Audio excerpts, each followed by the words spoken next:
Hello, everybody, and welcome to the latest episode of the Raving Patients Podcast. As you know, I'm your host, Dr. Len Tao, and I'm really excited today. I have a guest on who I met a number of years ago.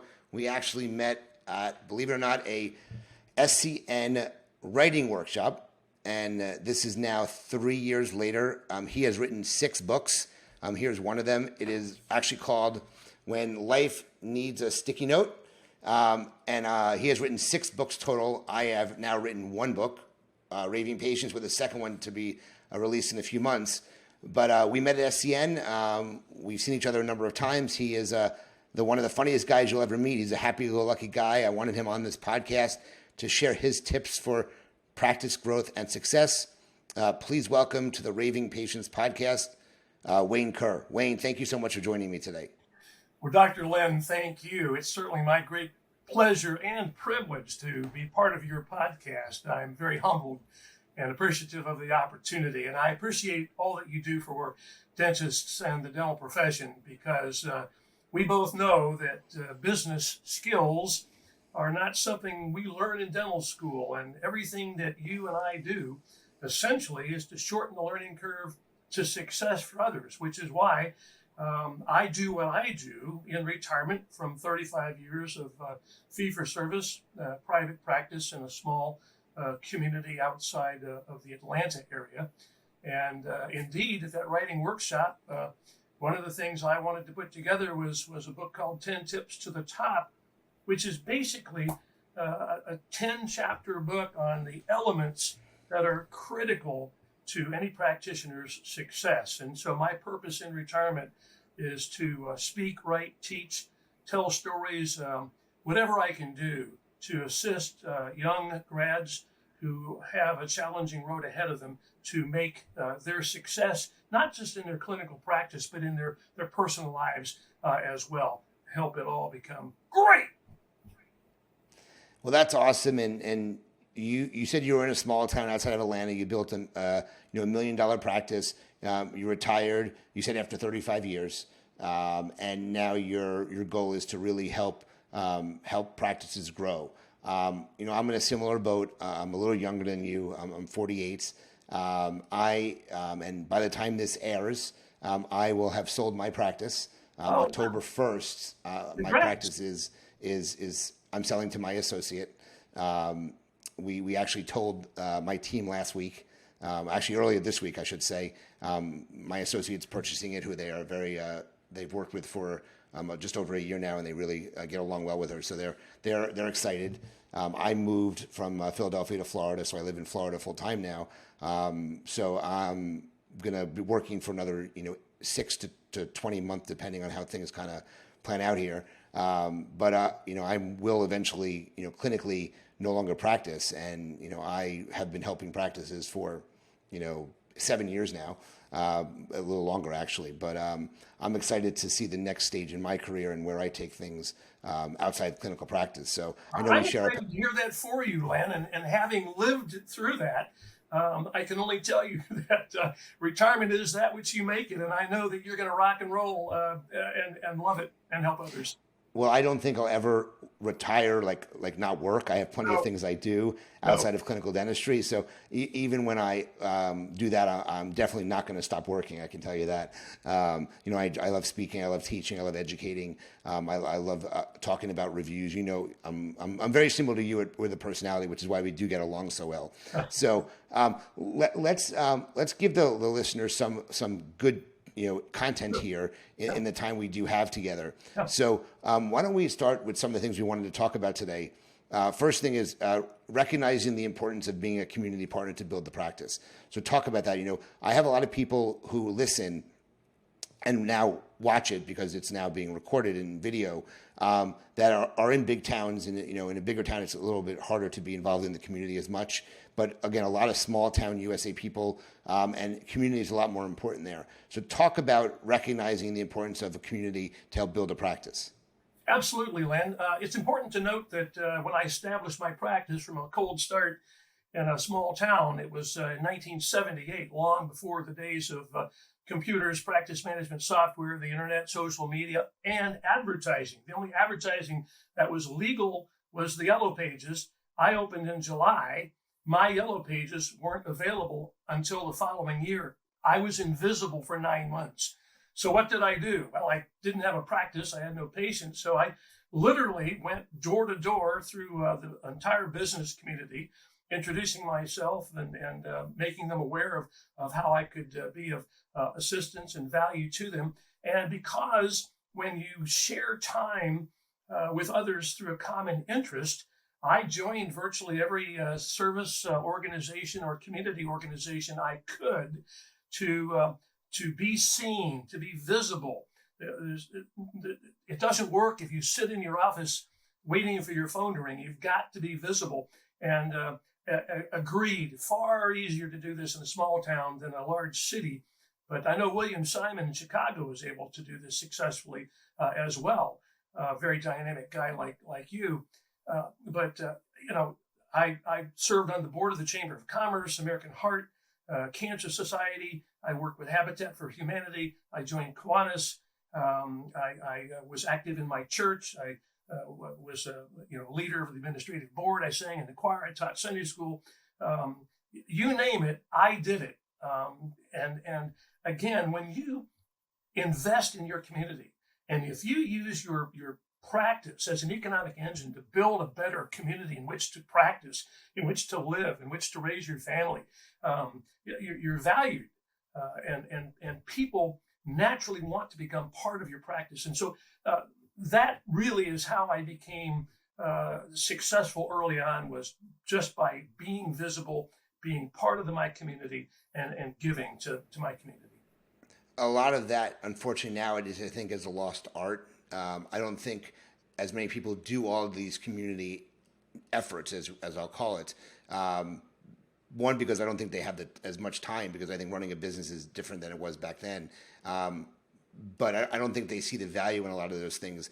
And hearing you say that, I wish I did a lot of those things, and I didn't. I was focused on other things. Yes, I'm in a big city. I remember I joined the Chamber of Commerce, and I went to a couple meetings, and I met some people, and it was like I didn't see the value in it, and I never went back again. I did do it in the very beginning. What I really appreciate you saying is that you went door to door, you met people. I'm a huge Shark Tank fan, and I don't know if you watched that show. And Mark Cuban, he sold things door to door when he first started out. So As did Zig Ziglar. Yeah. So I appreciate you saying things like that, because I think that's really important. But I think it's really lost art, and it's almost like you did grassroots, and that's really what it was about back then. And I think grassroots marketing is definitely a lost art. And if you are just starting your practice, I think you need to take a lot of his advice here and do things. Go back to the old school way of doing it to really set yourself apart from the way it's being done now. And just so you know, and yes, I'm exiting ownership soon, but I do things very differently. I call patients before they even come in the office to introduce myself, to make them feel comfortable when they come in, because that's what sells me. I contact them on the weekends. I will return calls very quickly to patients. Again, it's very different than what dentists do, and that's how I wanted to market myself in the business. And for 15 years, that's what I did, and that's what people recognize me for. So, but that's really great advice. I really appreciate what you said there. Talk to the audience, and again, this is a little bit different. Everybody's all about profit and loss statements and reading things. I know you have a different take on that. So why don't you share your take on that? Well, I'll tell you a funny story first. It's a favorite story. I was in my third month of practice. My wife and I were having dinner, and my wife said, "Hey, are you going to put any money in the checking account tomorrow or Saturday? Because I've got to pay the rent on Monday, and you don't have any money." I looked at her and I said, "Well, maybe somebody will come in tomorrow with a broken tooth, and they'll need a crown core buildup and a crown." Like, that's not a business plan, and it hit me. I had no knowledge or comprehension of my overhead. And I will tell you, that weekend, I sat down with a checkbook and a legal pad and a sharp pencil, and not really knowing what I was doing, I started to categorize my monthly expenses until I created a common pattern of fixed costs, things like your monthly rent, your salaries, your taxes, etc. And I began to get a grip on my overhead. And the first thing I realized is that I had no concept as to what a cash flow document was. Yes, I had to have a profit and loss because I had a bank loan, and the bank required a profit and loss statement, which, Len, as you know, tells us nothing about our business. A profit and loss basically tells the bank what assets they can come and take if you default on your loan. That's all it does. A cash flow document, on the other hand, gives you a real insight into what's happening on a daily, weekly, monthly, quarterly basis of your practice. And you've got to use a dynamic document like a cash flow document to understand where you are and what's happening so you can make adjustments as you need to. For example, I didn't know what a break-even point was, but boy, howdy, when I figured out what my daily break-even was, you can bet at the end of every day, I looked at my end of day sheet and determined where I was. Because if you are falling behind what you must produce and collect on a daily basis, you'd better find out on day 9, 10, or 11 of the month rather than day 28 or 29 of the month, or you're going to have a very unpleasant financial surprise. Gotcha. Yeah, profit and loss statements, are I guess handy tools when you're trying to sell a practice. And it's interesting now that I'm in the process of selling. I don't think the profit and loss is a very true indicator of the practice at all. And it's very frustrating when you hear things. So I'm like, that doesn't say anything about my business. So it's very interesting. You shared your information about that. So I remember you telling your story at SCN about that about you and your wife's interactions when it came to paying the bills and stuff. So I know you have some interesting tips on or techniques on seating patients on time. So yeah. So Dr. Charles Blair, who obviously has done many thousands of practice analyses, has determined, believe it or not, 90% of the production in a general practice comes from 22 of our most common procedures. And so it would behoove clinicians to have a team meeting, print out that practice management report, identify those most frequently performed 22 procedures, and time each one so you know how long it takes to do one. Then, once you've timed it, use your practice management software to realistically book an appointment using, I hope, 10-minute intervals instead of 15, because you have 6 units of time per hour instead of only 4, which gives you greater flexibility. And you and I both know we see patients that are very talkative. We see patients with nervous bladders that have to get out of the chair a couple of times in an hour. We see patients with scleroderma, limited opening, hyperactive tongues that follow the handpiece or the scaler wherever we are. We know we see some patients who are more challenging than others. And so if it takes you 5 units to do a class 2 composite and you're working on somebody who's more difficult, add another unit of time. Delegate where you can, obviously. And the key is always to keep an empty chair if you have the capacity to do so, because with an added open chair, you always have that safety valve and that opportunity to stay on time. Gotcha. And you also have a formula for, I guess, determining the number of hygiene days per week that an office should have. In my office, I've been in my practice 15 years now, and when I first started, we had 2 hygienists, one part-time, one full-time, and we always had open hygiene appointments, always. And I want to say, luckily, the part-time hygienist ended up leaving, and I had one full-time hygienist, and then brought a hygienist in only to work 2 evenings a week, and we ended up being busy, but we still had openings. The evening hygienist ended up leaving, and we ended up with one full-time hygienist. And now we're booked out pretty far, and we don't have openings, and people keep their appointments. So, I'm very happy with one hygienist with being booked out further than having open time with multiple hygienists. So, but I don't think everybody believes that type of philosophy. So when it comes to that, talk to people about how you believe people should look at that. Well, thanks, Dr. Lynn. Another funny story. Since I had no patients to start with. I had no hygienist.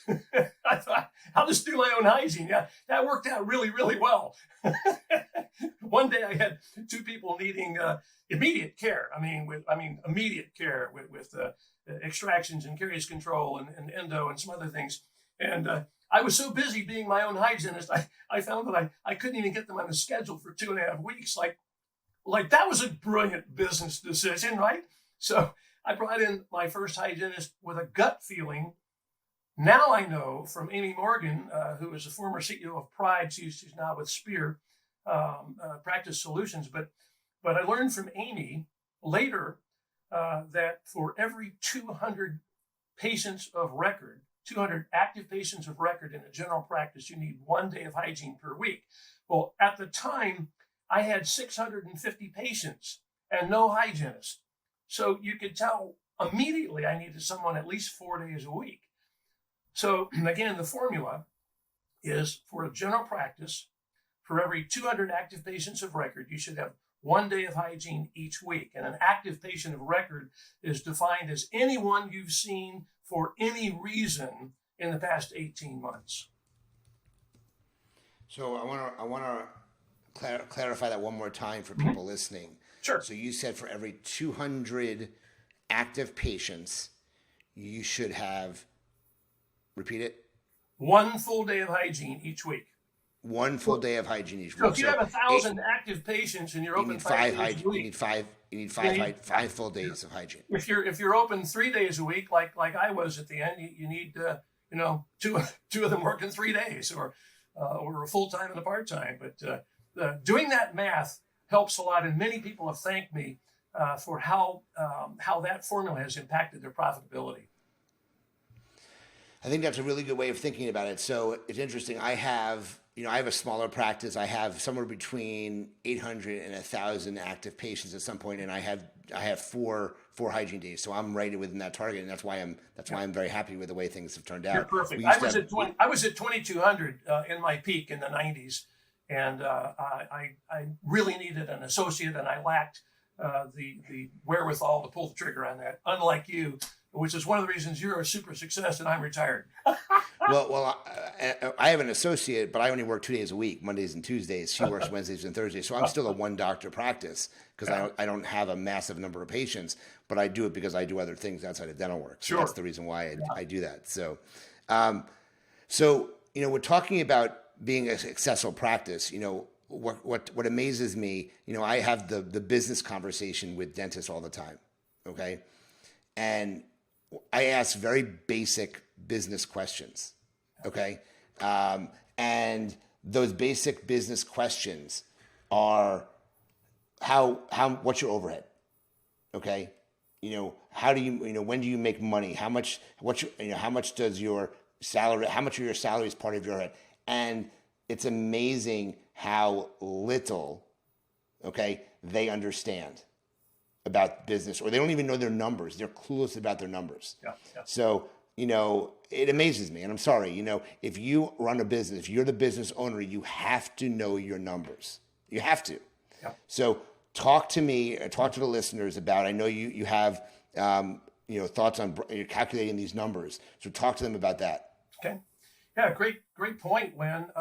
First and foremost, dentistry is a unique industry in that once we pay our fixed overhead every day, all you and I have to cover now are lab and supplies, our variable expenses.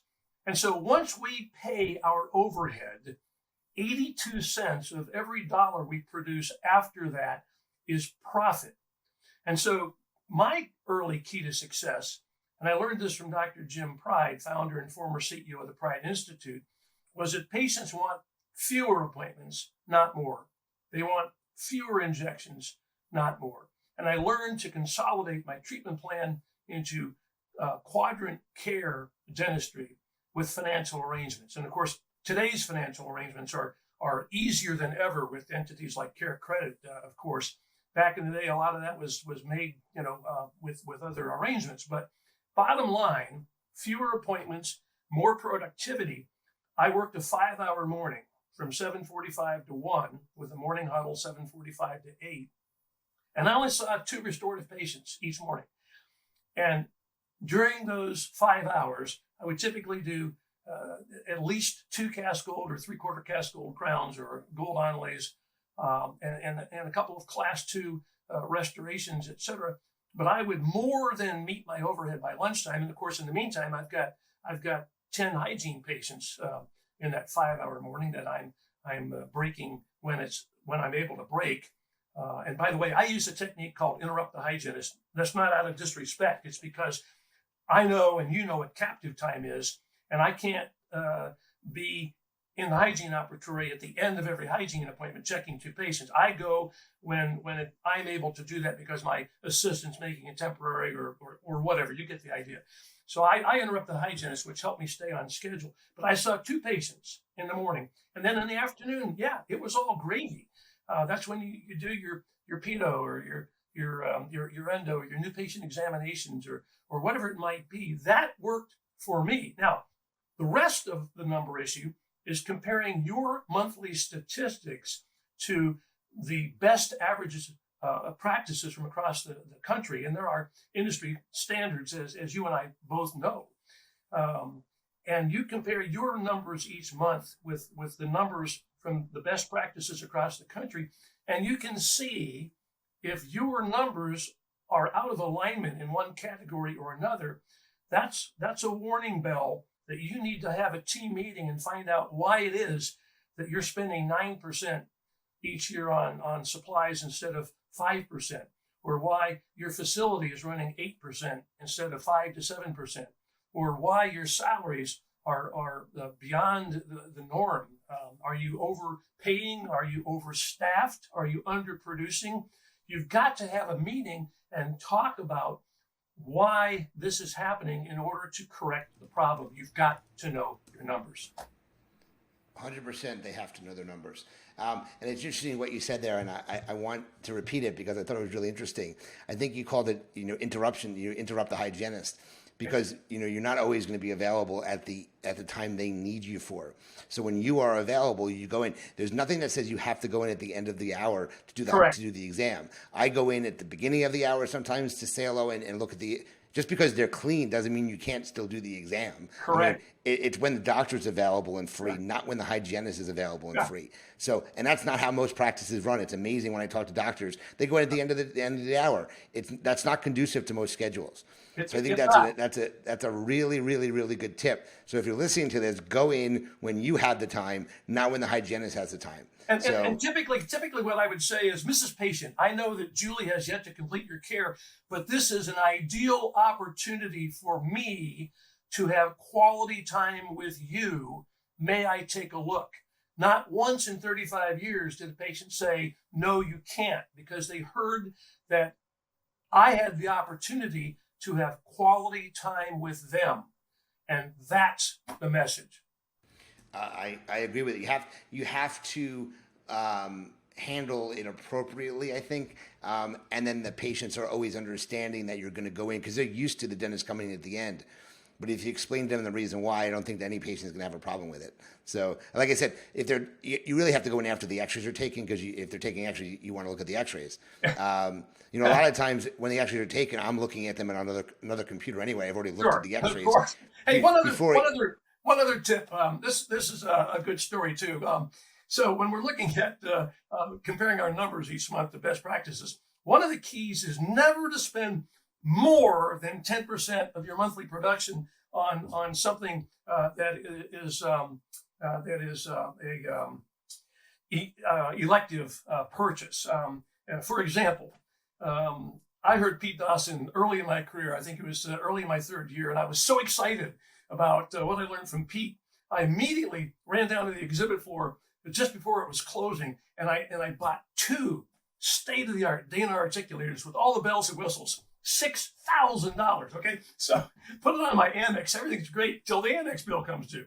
My wife, who always did the accounts payable and receivable, all that, she asked me, "What is this $6,000 that you owe to the Dana Corporation?" I said, honey, I bought 2 state-of-the-art articulators with all the bells and whistles. I am taking my practice to the next level with occlusion. Isn't that exciting? And she looked at me as only a wife can look, and she says, well, yes, dear, that would really be exciting if we had $6,000. Now, I tell that story because in the end, it worked out okay. American Express thanked me for my loyalty by allowing me to repay that loan over the next 2 years at the convenient rate of 27.4% APR. So the message here is if you're making an elective purchase, let's say you're adding a Cavajet for $6,000, or you're adding some new hand pieces, or you're adding, say, something like, I don't know, an articulator, make arrangements with the supplier to make 12 monthly no interest payments, and make certain that whatever your monthly outgoing dollar amount is for an elective purchase is less than 10% of your cash flow. Otherwise, you will put yourself into a negative cash flow and you'll be borrowing money. So don't do that. Now, if I had an operatory for $50,000 or so, I get a bank loan, that's fine. But again, I make sure that my monthly payment is less than 10% of my monthly production. That's how that works. Otherwise, you're putting yourself in a negative cash flow. Don't do that.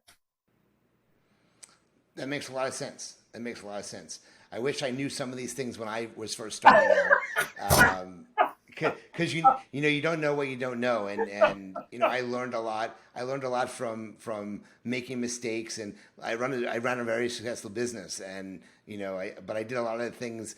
I always thought coming out of dental school that I was ready to be in practice, and I was an associate for 6 years, and when I went into private practice, dentistry is the easy part. Dentistry is the easy part. You don't realize what goes on in truly running a business till you actually run the business. Look, I loved being a business owner. I'm actually excited to be back to the associate again for a little bit, only because I love doing the dentistry, and I started not to like the other tasks, especially because I'm remote and I'm not local to run the business. But what's really nice is I really set up the business for success because the business runs without me. So that shows you something, because everybody knows how to do their job. That's wonderful. Yeah, that's called business nirvana, right? Exactly. So why don't you go ahead? No, go ahead. I was just going to say, like Chuck Blakeman said, the doctor only needs to lead and inspire and get out of the way because the staff is managing the systems and the practice. I love it.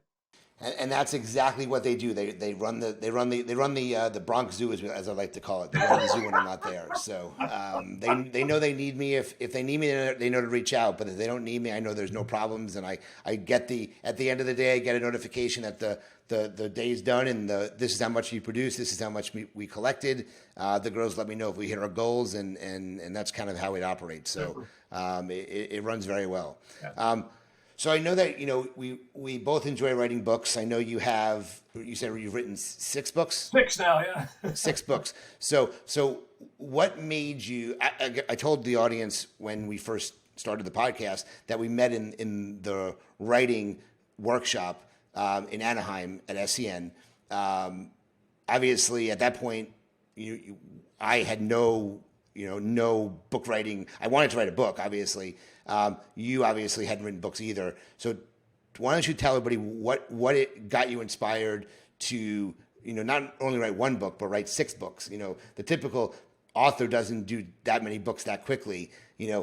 Why don't you give them a little spin on that and how you got to this point where, and I'm sure you've got more in the pipeline. If you've written 6, you're not stopping anytime soon. I do. No, you're right. Neither one of us will ever retire. So to answer your question briefly, it's precisely what you said. I had never written a book, wanted to write a book. Kevin Henry made all the difference. I wrote 10 tips to the top, a primer for the dental practice success. And if we had time to read the preface, it would tell you that I was a miserable failure for the first 18 months of my career. And it's filled with practical stories and a lot of embarrassing things in there, but it has key steps involved with building your practice. And it's all about vision, systems, hiring, training, team building, operational concerns, knowing your numbers, marketing, planning for success, leadership, non-negotiables, practice transition, life after doctor. And it was such a good primer. And I've given away, I guess, over 500 copies of this book now to dental students in 6 different schools, including UNC for Mark Hyman just last month. My son-in-law rewrote the book. It's called Big Success for Small Business. And this isn't about dentistry. This is about primer for anyone who wants to start a business. Now, where you and I come in, why did I write When Life Needs a Sticky Note? And I'll tell you very briefly, like everyone else, my calendar evaporated in April of 2020. And I was struggling to grasp the enormity of what was going on. And I was sitting in front of my computer with a blank screen late April in a deep funk, and I realized I needed to change my mindset. And I pulled out some sticky notes, and I started writing little notes of affirmation. I'm thankful for the roof over my head. I'm thankful that I can put food on the table. I'm thankful for my health, and I'm thankful for the health of my family. I posted those notes all over the walls of my study, and it was such an uplifting experience. I thought, you know what, I want to share that. So I put together this simple little book, 10 chapters, 10 stories, and I sent out several hundred copies to friends, colleagues, etc., and random strangers actually, and just wanted to share notes of inspiration to help people kind of grasp what was going on. It was so well received that I wrote a second book called Wise Words from Lessons Learned. And this is basically a compilation of a lot of bits of advice that my father taught me growing up. You know, life isn't fair, right? Be a team player, things like that. And then we know that it was not a good year, 2020, to put a loved one in a nursing home or a long-term care facility. But some of my friends had to do that. And since many of my friends knew that my wife and I took care of her mother for the last 8 years of her life, and I had so many phone calls, I finally wrote another book, When Mom and Dad Need Help. And this is a step-by-step guide of how to take care of your parents and your loved ones. And the message in this book says, pick up the phone, call your parents. If you've never had a conversation with your loved ones about what they anticipate from you in the way of assistance to retire in place or for elder care, pick up the phone, make an appointment, get together. This is not a short conversation. This is a process, but start it. And finally, I wrote one more collection of stories, It's Okay to Be Square. And this was triggered by a lot of the loss of self-esteem and a lot of the issues that went on with teens last year because they weren't together in school. We know there were some suicides and whatnot. And I wanted them to know that, you know, I was a pimple-faced nerd dressed by Sears, never part of the in crowd, never invited to a party in high school. And I turned out okay. And, you know, my dad reminded me, son, it's okay to be square. But the message is accept yourself for who you are, because you're fine. If you're not happy with who you are, fine. Take the steps to improve yourself. But don't try to live the life that someone else thinks you should live. Don't try to be something you're not. If you like yourself, be content with yourself and live your life. And that was the message. That's why I've been writing books in retirement. Well, I think that's awesome. And I think you're a great guest. I love your passion for things. I know you don't sell anything. I know you really enjoy helping. I know you really enjoy speaking. If anybody has any questions for you and wants to reach out just to kind of pick your brains, Sure. What's the best way someone can do that? Go to my website. It's Kerr Speak, KERRSpeak.com. And there's a contact link. My email actually is Wayne, WAYNE, at kerrspeak.com. But I'm delighted to assist anyone. You can find links to purchase my books on the resource page. You're right, I don't sell anything, but I'm happy to share. There's a lot of free practice resources on my website, including 7 or 8 years worth of archived blogs, most of which are on practice management tips. So I invite anyone listening to use those free resources at kerrspeak.com. Well, that's awesome. And by the way, I don't know if you saw this. I thought of you when I saw this, but there was a town hall meeting that went viral on Twitter where somebody pranked the town hall meeting by giving them names to read out of people who were supposed to be called up to speak to the board. And so if you ever watch The Simpsons, do you ever watch The Simpsons? No. Well, Bart would call the the local bar and say, I'm looking for pepperoni, and the guy would say, pepperoni, is pepperoni here? Or filled the grave, and or a man to hug and kiss, and the guy it was every episode there was one of these.